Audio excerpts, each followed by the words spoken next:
voltando aqui ao problema do que eu falei, né? Do BIOS, lembra? Que eu falei Lembra? que é quem está na frente do aparelho, né? O problema do BIOS é bicho ignorante operando o sistema, tá? Isso, é bem aquilo que a gente viu lá. Tem problemas de USB. USB, o usuário super burro.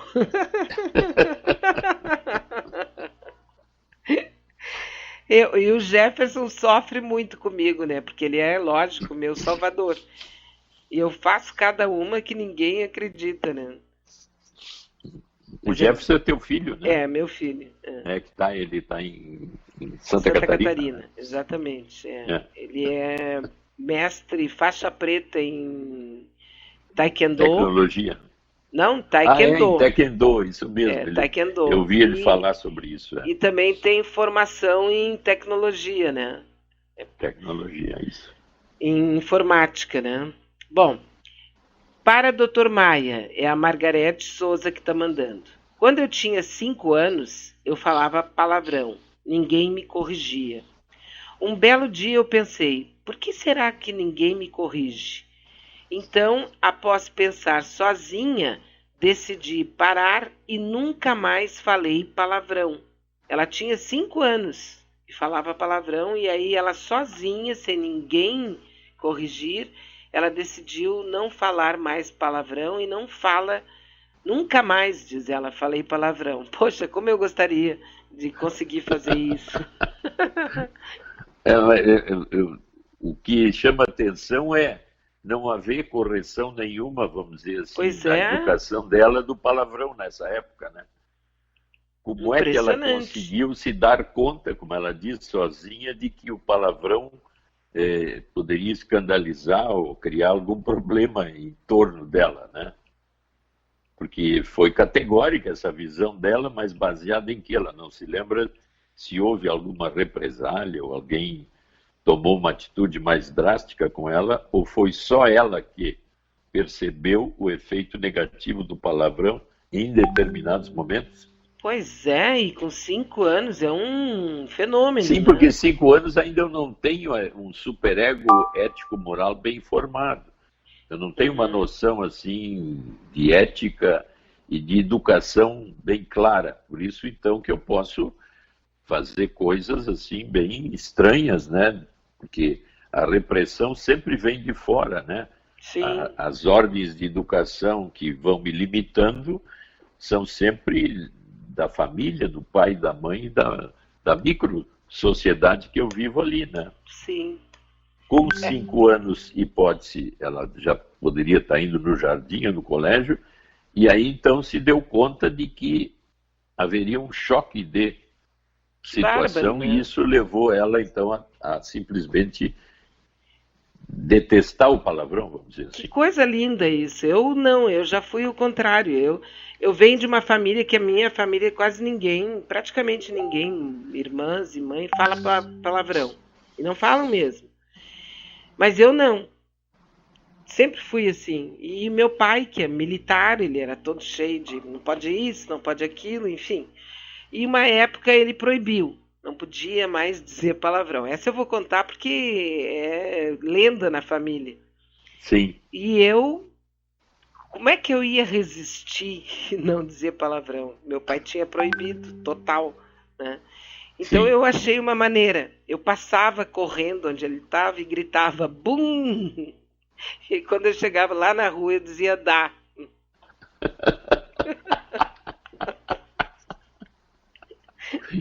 Tu, Só para tu, poder. tu, tu Era diminui a terrível. palavra no tempo, né? Eu diluía, sabe? Eu fazia, né? Fraturava a Pra... palavra longe, né? Bum! Chegava lá adiante, dá, sabe? Só para poder dizer palavrão.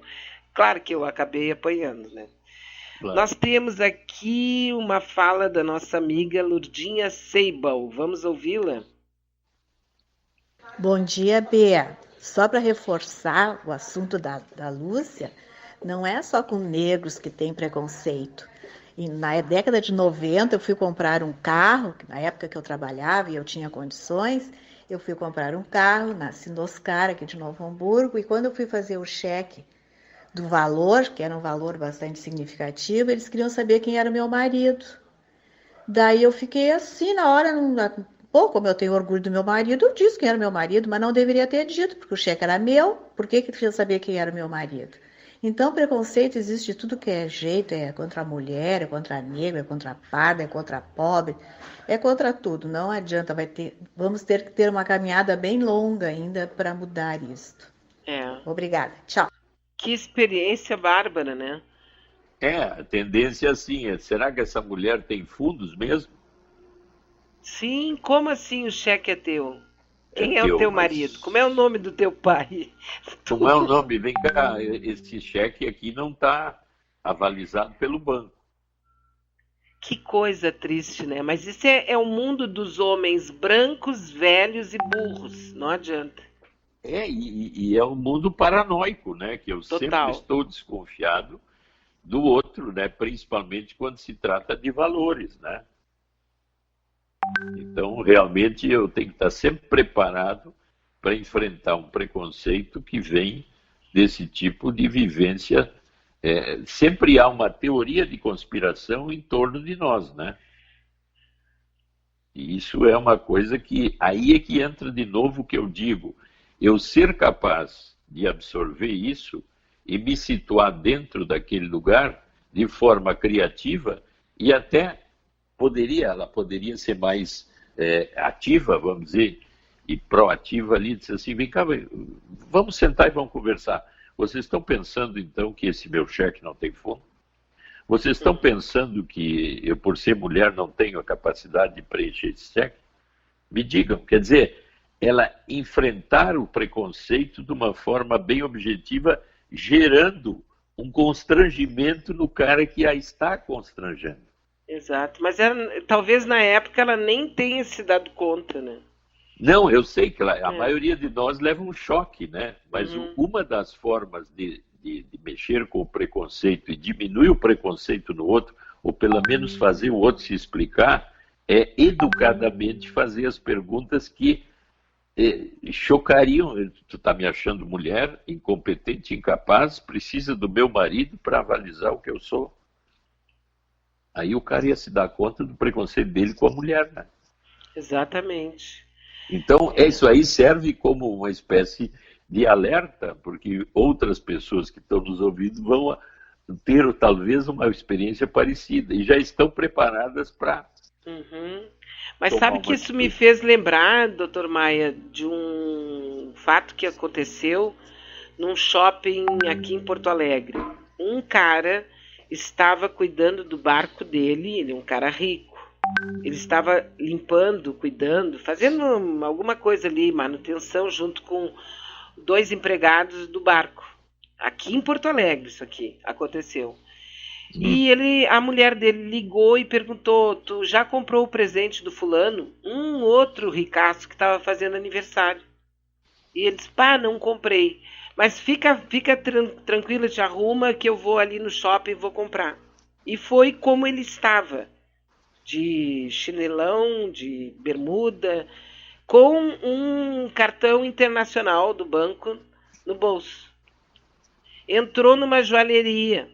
Primeiro ele olhou, isso ele conta para todo mundo. Ele olhou na vitrine e viu um relógio caríssimo que ele ia dar de presente para essa pessoa. Viu o relógio, entrou. E a moça veio assim, olhou para ele, todo esculhambado, né? Ele disse, aquele relógio ali. Ela disse, mas pois é. Mas eu vou lhe mostrar uns outros aqui que tem. E aí foi mostrar uns de R$300, 500, 400, R$200. Ele disse, não, mas eu quero aquele ali.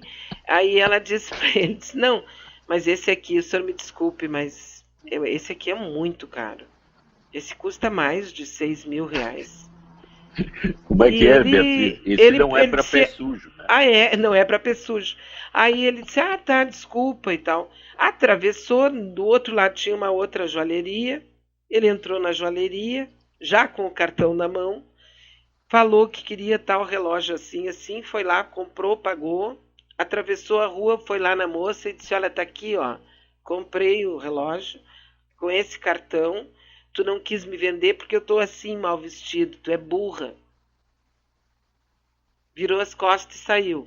Ah, isso não significa nada. Para aquele momento, para aquela pessoa, deve ter significado muito, porque essas mulheres vivem de comissão, né? Mas ela levou um choque. Aí tu vê que isso que eu falei há pouco, essa pessoa conseguiu fazer, né? Uhum. Dando um choque de realidade na outra, porque tu, como vendedora e preconceituosa, tu olhou meu pé de chinelo aqui e não foi como tu deveria ser uma excelente funcionária. O senhor me mostre o seu cartão, ou o senhor vai comprar como? Quer dizer, ela pegou o preconceito e esse preconceito podou a capacidade dela de ganhar dinheiro. Sim, porque o normal seria, o senhor quer levar? Tudo bem, então chama segurança e pode levar. Quanto é que o senhor quer? Né? Tudo bem. Mas não, né? Como assim? O senhor está de chinelo? Sim, Mas não o adianta. preconceito é tão grande. É muito grande. Que ele chega a emburrecer quem também tem o preconceito. Uhum. Olha só, a Vera está nos mandando aqui uma mensagem. Vamos ouvi-la. Oi, bom dia para vocês, doutor, Beatriz. Falando sobre preconceito, eu não sei, o Brasil é um país extremamente racista, né? É um horror. Eu fui criada numa família racista. Eu cresci numa família racista e fico o tempo todo me policiando. Que coisa triste, que vergonha. Para mim isso é uma falta de caráter. É horrível e é muito triste a gente ver um ser humano discriminar o outro por cor, por dinheiro, poder. Isso aí para mim é falta de caráter. É só falta de caráter. É muito triste a gente ver isso. Mas ontem a gente até estava comentando aqui em casa que, olha, o preconceito é tão grande, inclusive dentro da igreja, né? Porque Cristo é sempre descrito como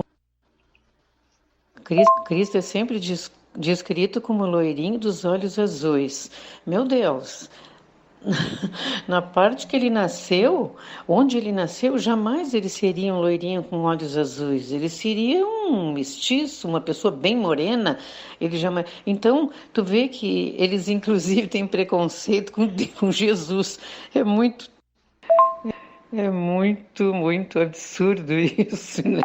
Ai, só rindo mesmo, porque é muito idiota, muito burro, muito imbecil isso. Beijos, tchau. É marcante, né? Essas coisas são nítidas, né? Que parece assim, que vai mudando as coisas baseada numa espécie de idealização de como deveria ser, né? Então, o Ricardo está perguntando o seguinte. Queria perguntar o seguinte. Teve um shopping em São Paulo que advertiu uma transexual de ter usado o banheiro feminino porque um pai, ao levar sua filha, se sentiu incomodado quando viu um, entre aspas, homem sair do banheiro feminino. Esse incômodo que sentimos significa o quê? Essa preocupação com o modo de vida do outro, de um modo geral, é o quê?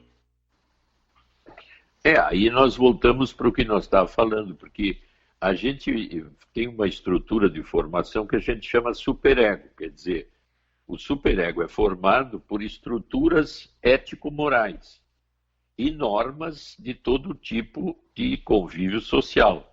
Então, ele tem uma rigidez categórica dentro de cada um de nós.